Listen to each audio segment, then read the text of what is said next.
বন্ধুরা, আগামী 14ই জানুয়ারি 2026 বুধবার দিন মকর সংক্রান্তি। এই দিন সকাল সকাল ঘুম থেকে উঠুন এবং তিলের তেল গায়ে মেখে স্নান করতে যাবেন। যদি তিলের তেল না থাকে তাহলে সর্ষের তেলের মধ্যে অল্প পরিমাণে তিল মিশিয়ে দিন এবং সেই তেল গায়ে মেখে এদিন স্নান করতে যান।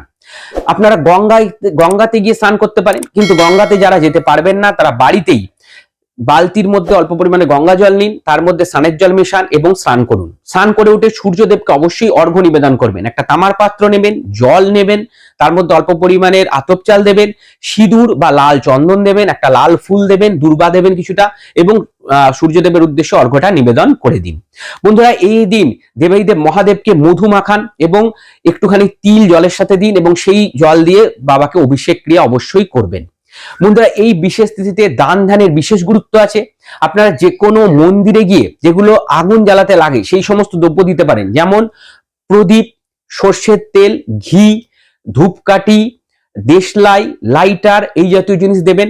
আসনও এদিন মন্দিরে গিয়ে দান করতে পারেন। গরিব মানুষদের উদ্দেশ্যে গরম পোশাক আশাক, কম্বল আপনারা দান করতে পারেন। এছাড়া শস্য অর্থাৎ খাওয়ার যে সমস্ত জিনিস আছে, চাল ডাল ইত্যাদি যেগুলো খাওয়ার কাজে লাগে সেই জাতীয় জিনিস আপনারা দান করুন এবং এগুলো রান্না করেও আপনারা দান করতে পারেন, দিয়ে আসতে পারেন দরিদ্র ব্যক্তিদের। গো মাতাকে অবশ্যই সেবা করুন এবং বন্ধুরা, এই বিশেষ দিনে বাড়িতে মা লক্ষ্মীর এবং নারায়ণের পুজো অর্চনা আপনারা অবশ্যই করবেন। বন্ধুরা, এই বিশেষ দিনে মকর সংক্রান্তির দিনে আপনারা বাড়িতে সন্ধ্যাবেলা একটা বিশেষ ধুনি অবশ্যই দেবেন। এই ধুনোটার মধ্যে কি আপনারা যেভাবে ধুনো জ্বালান গুগল দিয়ে, অর্থাৎ ধুনো দিয়ে আপনারা সেভাবেই জ্বালাবেন, তার মধ্যে বিশেষ কিছু দ্রব্য দেবেন। প্রথম হচ্ছে ঘি অবশ্যই দেবেন, এলাচ অবশ্যই দেবেন, অল্প পরিমাণের আপনারা দিয়ে দেবেন তেজপাতা এবং লবঙ্গ। এই জাতীয় জিনিস দিয়ে ধুনোটা জ্বালাবেন এবং বাড়ির সর্বত্র এদিন এই ধুনোটা কিন্তু আপনারা দেখাবেন।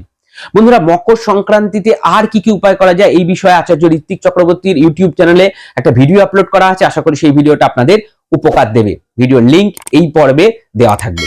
আপনাদের সকলকে মকর সংক্রান্তির অভিনন্দন জানাই।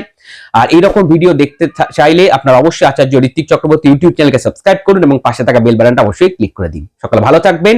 নমস্কার।